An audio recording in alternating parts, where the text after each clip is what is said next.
कहानी माँ तुम ऐसी होती हो। बिमल बहुत परेशान था। उसे समझ में नहीं आ रहा था कि वो इस परिस्थिति से कैसे निपटे। वो अपनी माँ को बहुत चाहता था, किंतु उसकी पत्नी और बच्चे उसकी माँ से बहुत दूर भागते थे, क्योंकि उसकी माँ की एक आंख नहीं थी, साथ ही उसकी कमर भी 90 अंश पर झुकी थी। वैसे वह अपना काम खुद कर लेती थी, किंतु फिर भी वो पत्नी और बच्चों के लिए हमेशा खटकती है। दादी, आप ऊपर के कमरे में जाओ, मेरे दोस्त आ रहे हैं, बिमल के बेटे अखिल ने बड़ी बेगरूखी से कहा। पर बेटा, मैं तो यहाँ बहुत दूर बैठी हूँ, बिमल की माँ ने बहुत प्यार से कहा। नहीं, आप उनके सामने मत रहो, वो मुझे चिढ़ाते हैं, अखिल ने जोर से डांटते हुए कहा। क्या हुआ अखिल, क्यों चिल्ला रहे हो? बिमल की पत्नी कामनी ने किचन से ही आवाज लगाई। देखो ना माँ, ये दादी यहीं ड्राइंग रूम में बैठी हैं और मेरे दोस्त आ रहे हैं, अखिल ने शिकायत भरे लहजे में कहा।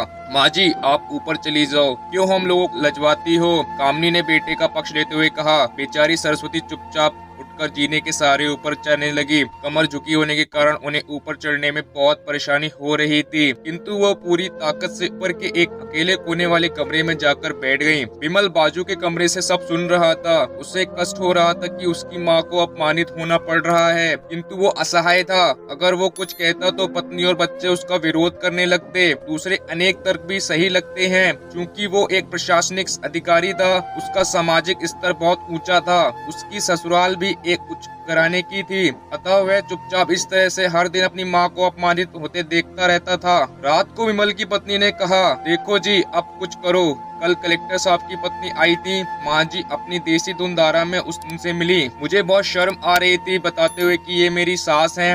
मैंने कह दिया कि दूर के रिश्तेदार हैं, इलाज कराने आई हैं। बिमल को रोना आ गया, किंतु फिर भी वह चुप रहा। उसे समझ में नहीं आ रहा था कि वो क्या करे। अपने बेटे की मन स्थिति को सरस्वती अच्छी तरह से जानती थी और बेटे को कोई कष्ट न हो, इसलिए वो हर बात को चुपचाप सह लेती थी। बिमल बहुत उदास रहने लगा। एक तरफ परिवार और सामाजिक स्तर पर जीने की प्रतिबद्धता थी, तो दूसरी ओर माँ। आखिर माँ से अपने बेटे की हालत नहीं देखी गई। एक दिन उसने अपने बेटे से कहा, विमल, बहुत दिन हो गए हैं, मैं अपने गांव जाना चाहती हूँ, मुझे वहाँ पहुँचा दो, मेरा यहाँ मन नहीं लग रहा। किंतु माँ, वहाँ तो कोई नहीं, तुम्हारी देखभाल कौन करेगा? विमल ने आश्चर्य से पूछा। अरे सब गाँव वाले तो हैं, और वो तुम्हारी मामा जी तो उसी गाँव में रहते हैं, और फिर हम सारी व्यवस्थाएं कराएंगे ना। कामनी को तो जैसे मन ही मुराद मिल गई हो। हाँ बेटा, बहुत सही कह रही है, सरस्वती ने लंबी सांस लेते हुए कहा। विमल जानता था कि गांव में माँ की देखभाल करने वाला कोई नहीं है, लेकिन अपनी पत्नी की जिद के कारण वह अपनी माँ को गांव छोड़ने पर विवश हो गया। माँ को गांव छोड़कर आते वक्त उसे रोना आ रहा था, अपनी बेबसी पर गुस्सा भी आ रहा था, किंतु परिवार, पत्नी और समाज ने उसके इन मनोभावों को दबा दिया और वो सुकून सा महसूस करने लगा। कुछ दिनों के बाद उसके चाचा, जो अमेरिका में रहते थे, आने वाले थे। जब विमल बहुत छोटा था, उसके पिता जीवित थे, तब वो भारत आए थे, और उसके बाद वो अब भारत आने वाले थे। पूरा परिवार और आस पड़ोस बहुत उत्साहित था। अमेरिका से बिमल के डॉक्टर चाचा आ रहे थे। डॉक्टर रमेश ने जैसे ही घर में कदम रखा,